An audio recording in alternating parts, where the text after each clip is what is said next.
नमस्कार मेरे प्यारे मित्रों, स्वागत है आप लोगों को मेरे यूट्यूब चैनल प्रतीक एजुकेशन वर्ल्ड में। प्रतीक राय आप सभी लोगों का अपने इस चैनल पर हार्दिक स्वागत और अभिनंदन करता हूं। मित्रों देखिए, समय बड़ा महत्वपूर्ण चीज़ है। अगर इसका हम लोग अपने ज़िंदगी में सदुपयोग न करेंगे तो वही हाल होगा कि अब पछताए होत क्या जब चिड़िया चुन गई खेत। तो चलिए हम लोग अपने समय का सदुपयोग करते हुए और समय को न गंवाते हुए हम मुख्य बिंदु पे बात करेंगे, वर्ब यानी कि क्रिया पे। चलिए, क्रिया पे बात करने से पहले मैं एक छोटा सा एक पॉइंट यानी कि मान लीजिए, इसको शायर ही मान लीजिए, एक सुनाता हूँ, उसको थोड़ा सा सुनिएगा और समझिएगा। क्यों नाइंसाफ़ी ना करो इस ज़िंदगी से, यही ज़िंदगी एक दिन पहचान बना देगी। अरे यूँ नाइंसाफ़ी ना करो इस ज़िंदगी से, यही ज़िंदगी एक दिन पहचान बना देगी।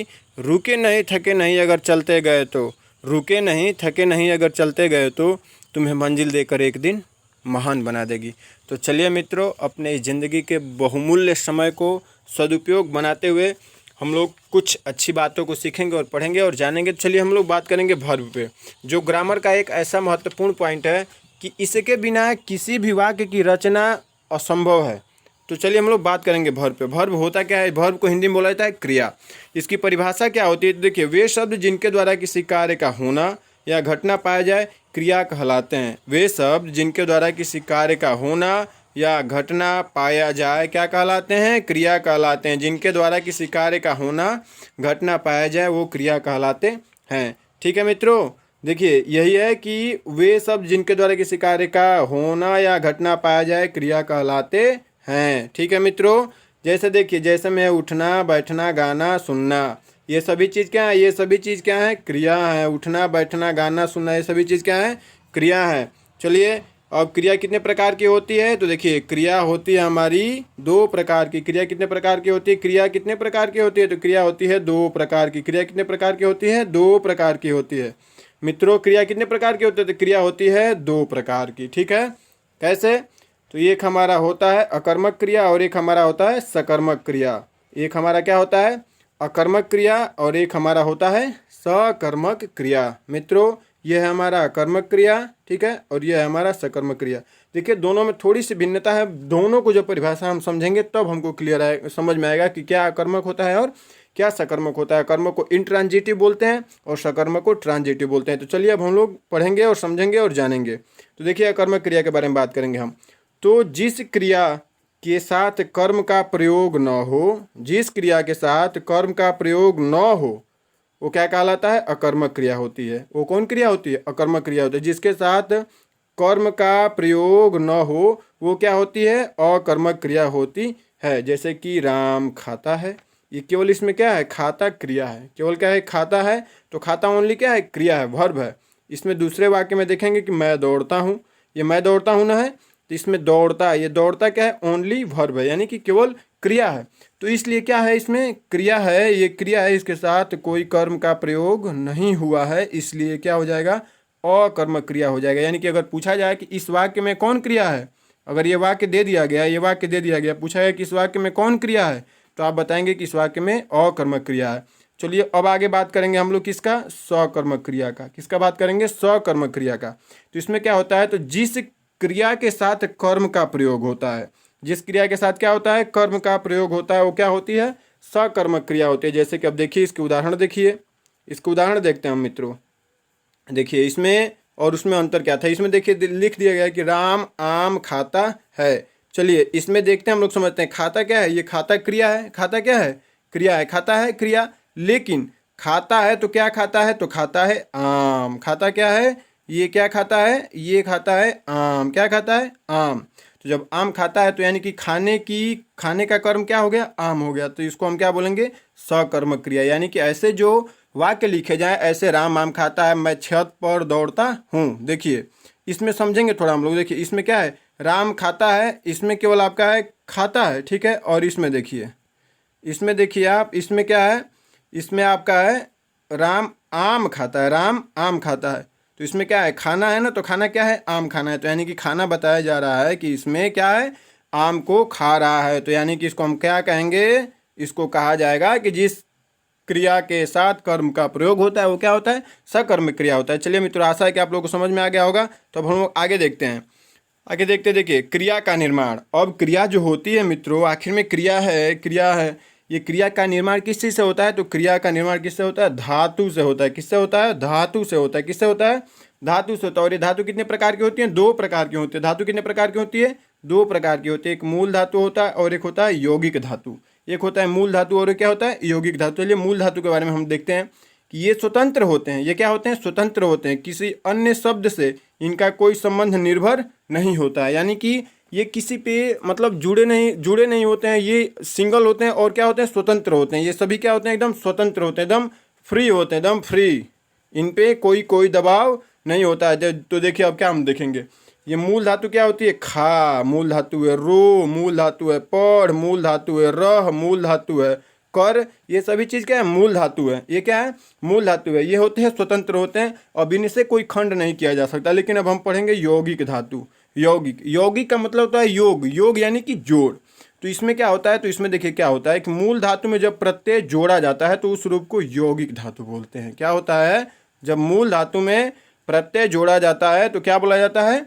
उसको बोला जाता है यौगिक धातु। जैसे देखिए खा में ना जोड़ दिया गया तो खाना। ये है रो में ना जोड़ दिया गया तो रोना। पढ़ मूल धातु है, इसमें ना जोड़ दिया गया तो क्या हो गया? पढ़ना। रह में ना जोड़ दिया गया तो रहना। कर में ना जोड़ दिया गया तो करना। ठीक है मित्रों, तो यानी कि क्या हो गया? यौगिक धातु क्या होता है? जिसमें क्या किया जाता है? जिसमें क्या होता है? इसमें प्रत्यय जोड़ा जाता है, इसमें प्रत्यय जोड़ा जाता है। प्रत्यय जोड़ करके जो धातु बनती है, जो क्रिया बनती है, उसको बोला जाता है यौगिक धातु बोलते हैं। उसको क्या बोलते हैं? यौगिक धातु। चलिए मित्रों, अब हम लोग आगे बात करेंगे। अब जैसे कि क्रिया के प्रकार 2 तो पढ़ लें हम लोग, सकर्मक एक अकर्मक क्रिया। इसके कुछ मुख्य भेद होते हैं, उसके बारे में देखेंगे हम लोग। ये बहुत महत्वपूर्ण है मित्रों। क्रिया के कुछ प्रमुख भेद होते हैं, इसी के बारे में अब हम लोग चर्चा करेंगे कि क्रिया के जो प्रमुख भेद होते हैं कैसे कैसे होते हैं, उन चीज़ को समझना है और जानना है। तो चलिए, क्रिया के जो भेद होते हैं उसमें सबसे पहले बात आता है संयुक्त क्रिया का।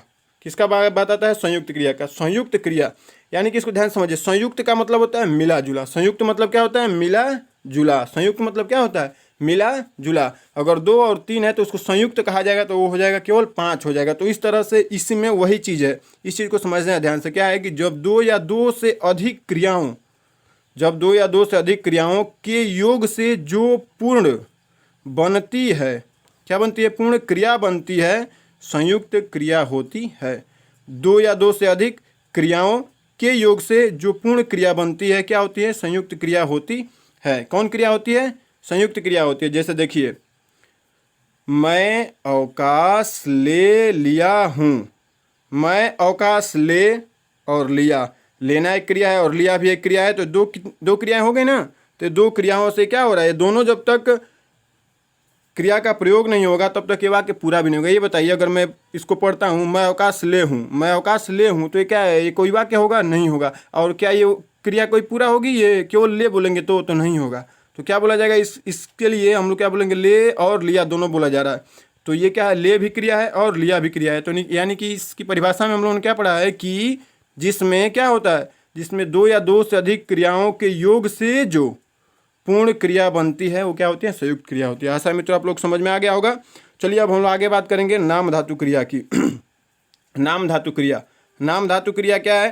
तो देखिए, नाम प्लस धातु यानी कि क्या होती है? वही क्रिया होती है नाम यानी कि नाम क्या होता है? नाम को हम लोग क्या जानते हैं? संज्ञा। नाम क्या है? संज्ञा। नाम जो होता है वो क्या होता है? संज्ञा होता है। तो चलिए, संज्ञा से धातु बनाना है यानी कि क्रिया बनाना है। तो देखिए, वे क्रियाएं जो संज्ञा एवं विशेषण से रूपांतरित होकर बनती हैं, वे क्रिया जो संज्ञा और विशेषण से रूपांतरित होकर बनती हैं, क्या कहलाती हैं? नाम धातु कहलाती है। जैसे बात से बतियाना और गर्म से गरमाना। ठीक है, ये बात क्या है? बात क्रिया है। ठीक है, और गर्म क्या है? विशेषण है। पानी गर्म है यानी कि गर्म क्या है? विशेषण है।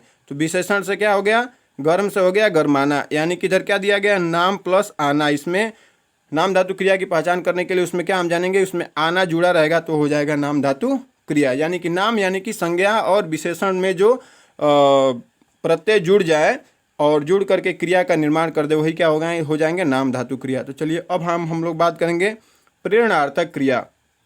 मित्रों, किसकी बात करेंगे हम लोग? प्रेरणार्थक क्रिया यानी कि प्रेरणा प्रदान करे। वो क्रिया क्या होती है? प्रेरणा प्रदान करे। तो देखिए, जो क्रिया प्रेरणा प्रदान करे प्रेरणार्थक क्रिया होती है। यानी कि ऐसी क्रियाएं जिनसे हमको क्या मिले? हमको प्रेरणा मिले, चाहे दूसरे को प्रेरणा दिया जाए, वो क्या कहलाएंगी? प्रेरणार्थक क्रिया कहलाएंगी। तो चलिए देखते हैं हम लोग क्या ये है पढ़ना है क्रिया। पढ़ना क्या है? क्रिया। पढ़ना से क्या हो गया? पढ़वाना। ठीक है। अब बताइए, जैसे एक मैं बात बोलता हूँ, पढ़वाना। पढ़वाना कोई ऐसे वाक्य बोलेंगे तो वहाँ पे देखिए इससे प्रेरणा जरूर मिलेगी। अब देखिए मैंने क्या बोला कि उस लड़के को देख के, अगर वो लड़का पास हो गया है तो हमें भी देख के अपने लड़के को क्या करना चाहिए? पढ़वाना चाहिए। पढ़वाएंगे तभी वो भी क्या होगा? पास होगा। तो यानी कि पढ़वाना। ठीक है। पढ़वाना से क्या हो रहा है? प्रेरणा मिल रही है। जीतना से जितवाना। ठीक है। अब हम मान के चले कि हम ही कोच हो गए किसी टीम का कोच हो गए, तो हम क्या बोलेंगे? जीतना। जीतना है नहीं, हमको क्या करना है? जितवाना है। हमको प्रेरणा देना है कि वो हमारी टीम क्या हो जाए? जीत जाए। तो यहाँ पे क्या हो जाएगा? जितवाना। यानी कि क्रिया में वाना जब लग जाए तो क्या हो जाएगा? प्रेरणार्थक क्रिया हो जाएगा। चलिए, आशा आप लोगों को समझ में आया होगा। चलिए बोलो, हम लोग बात करेंगे पूर्वकालिक क्रिया। पूर्वकालिक क्रिया। पूर्व यानी कि पहले, ठीक है। कालिक यानी कि समय का बोध करने वाला। तो चलिए अब हम लोग बात करेंगे इसके बारे में अच्छे से, कि जिन क्रियाओं के पहले कोई या अन्य क्रिया आकर कार्य पूर्ण कर दूसरी करने को कहे। क्या है? पहले आकर कार्य पूर्ण कर दूसरी करने को कहे, पूर्वकालिक क्रिया कहलाती है। यानी कि ऐसी क्रिया है जिसमें एक कार्य पूर्ण हो जाए और फिर एक दूसरी करने को कही जाए, तो वो क्या हो जाएगी? पूर्वकालिक क्रिया हो जाएगी। पूर्वकालिक क्रिया हो जाएगी। तो चलिए देखते हैं इसको। तुम अपना गृह कार्य करके खेलो। तुम अपना गृह कार्य करके खेलो। अब इसमें देखिए तो दो क्रियाएं हो रही हैं और एक क्रिया पूर्ण हो जा रही है। पूर्ण होकर के तुम अपना गृह कार्य, एक कार्य से कार्य करके तब जा करके तुम खेलो। ठीक है। और इसमें क्या होता है? इसकी पहचान के लिए क्या होता है? इसको ध्यान में देखना है। क्रिया के बाद करके जरूर रहता है। क्रिया के बाद करके जरूर रहता है, और जिसमें करके आ जाएगा वो क्या हो जाएगी? पूर्वकालिक क्रिया हो जाएगी। और इसके बाद इसमें देखते हैं हम लोग, राम नहाकर विद्यालय जाएगा। राम नहाकर एक काम कर लिया, उसके बाद विद्यालय जाएगा। ये भी एक क्रिया है ना। ठीक है। तो एक कार्य हो करके और दूसरा कार्य हो रहा है, तो इसमें भी क्या हो जाएगा? क्रिया के बाद कर आता है। क्रिया के बाद क्या आता है? कर। जहाँ पे कर आ जाए वो क्रिया क्या हो जाएगी? पूर्वकालिक क्रिया हो जाएगी। तो चलिए अब हम लोग बात करेंगे द्विकर्मक क्रिया। मित्रों, किसकी बात करेंगे हम लोग? द्विकर्मक क्रिया। द्वि माने दो, अकर्मक यानी कि कर्म। द्वि यानी माने दो, अकर्मक यानी कि कर्म। तो क्या है? जिस क्रिया के साथ दो कर्मों का प्रयोग होता है, जिस क्रिया के साथ दो कर्मों का प्रयोग होता है वो क्या होती हैं? द्विकर्मक होती हैं। तो जैसे देखिए, अध्यापक छात्रों को अंग्रेजी पढ़ाते हैं। अध्यापक छात्रों को क्या करते हैं? अंग्रेजी पढ़ाते हैं। तो देखिए इसमें आपका क्या हो गया? पढ़ाना तो क्या हो गया? ये जैसे देखिए एरो बना करके दिखाया गया है, पढ़ाना क्रिया है, लेकिन ये क्रिया अंग्रेजी के लिए भी प्रयोग हुई है और छात्रों के लिए भी प्रयोग हुई है। यानी कि इस क्रिया के कितने कर्म हैं? दो। इस क्रिया के कितने कर्म है? इस क्रिया के दो कर्म है ना। एक अंग्रेजी कर्म है और एक छात्रों कर्म है। तो इसलिए हम क्या बोलेंगे कि जिस क्रिया के साथ दो कर्मों का प्रयोग होता है वो क्या होता है? द्विकर्म क्रिया होता है। समझ में आ गया मित्रों ना। जैसे ये है राम, मैं राम को किताब देता हूँ। देना क्रिया है और किताब और राम ये दोनों क्या है? कर्म है। ठीक है।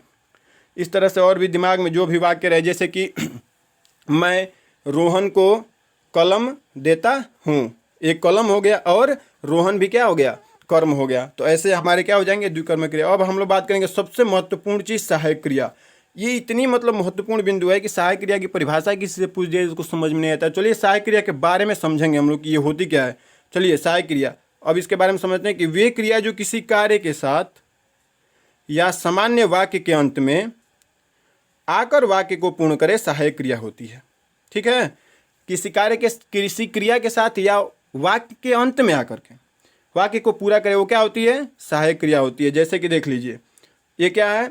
यहाँ पे हमने लिख दिया है राम घर में है। राम घर में है। राम घर में है। ये है जो है, जहाँ पे मैं राउंड कर रहा हूँ, ये है सहायक क्रिया।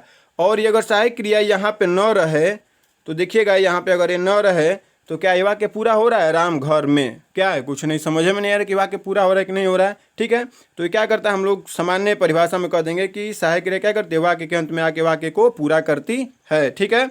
और ये क्या करता है? क्रिया की सहायता भी करती है। जैसे कि देखिए, मैं आम खा रहा हूँ। अब इसमें मान के चले कि हूँ को हटा दिया जाए तो क्या हो जाएगा? मैं आम खा रहा।